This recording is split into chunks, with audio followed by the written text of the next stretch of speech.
Hello, boy. I'm back in which is supposed to be my meditation room. I define it in a Russian language because I really like this culture. And I'm back from Ukraine, and was as always a great experience because I feel well very well there. We can talk about freedom even if it is not completely free because you can see some muzzle on the face, but even if there is COVID, Zelensky, what is the great news is Ukrainian people simply they don't care about him. So I went also inside a pharmacy without mask. It's the third time that I arrived there and without mask by bus. And wow, it's an honor to be there. You can find in a big city everything is open 24 hours and you have no problems at all. You can train because there are those calisthenics parks, a lot of them, and they told me, I mean, bus drivers, they told me in every city they are pretty diffused, and it's a great feeling because you can go out even if it was cold, even if sometimes it was raining or even snowing, was not a problem for me because I really like it, and wow, was a great adventure, and must be honest, I, by a certain point of view, I regret to be here, and I'm here for my parents and for my dogs because it's the end of the year, and well, basically, this is the only one reason I'm back. For my parents, of course, and but also for my dogs because I love them. And yeah, but having not the QR code, you can't go anywhere. And of course, it's not so much interesting for me because any way to go in many places here, basically everywhere, maybe also outdoor, but I don't care, of course, about it. You must wear the muzzle on your face, which makes no sense because as we have seen in Sweden, where they are a civil country with an IIQ and consideration for what is human dignity, they don't wear the mask neither in supermarkets. It's the 2 years of freedom. I really love Sweden, but I have not the opportunity to be there with this incredible population. I really appreciate them and the fact that they are not using this excuse of the only supposed preservation of, and negligible minority health.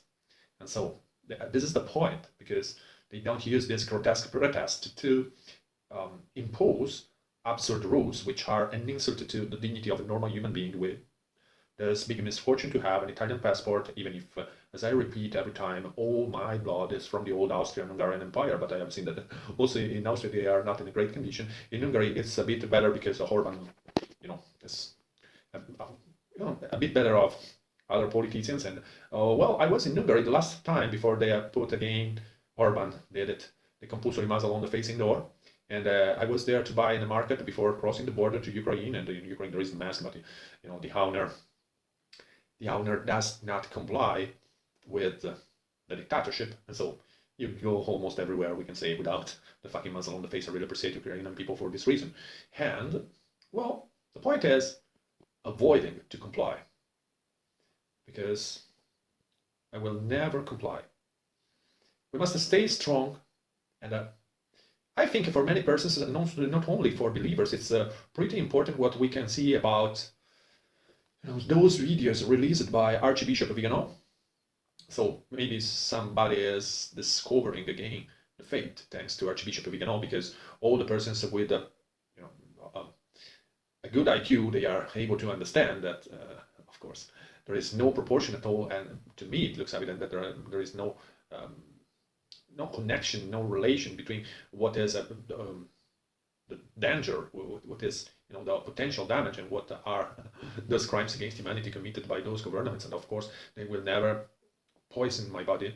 They say about a compulsory vaccine, a mandate for all the population, but they will never do it because there are persons already dead.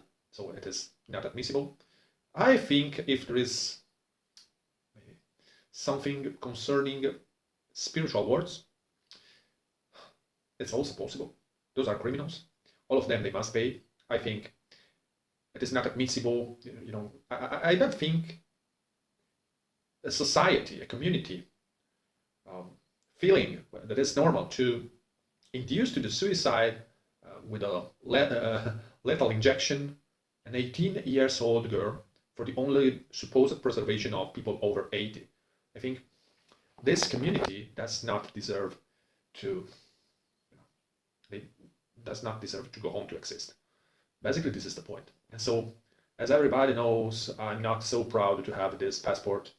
I really want to change it. I don't want to talk about the situation there between Ukraine and Russia. Of course, I'm pro-Russia, and I'm against the gay pride. I'm against all the West garbage. The short Jewish comedian Zelensky is trying to import in Ukraine. But I think I'm optimistic for the future, and also because of the people, not because of the president. You know, many persons they are stupid because he received more than 70% of the votes. But now, for the next election, I'm sure that he will fail. And day by day, I think it will be always better for us. And so I suppose Ukraine could be a good place to be and to live and maybe to take the citizenship.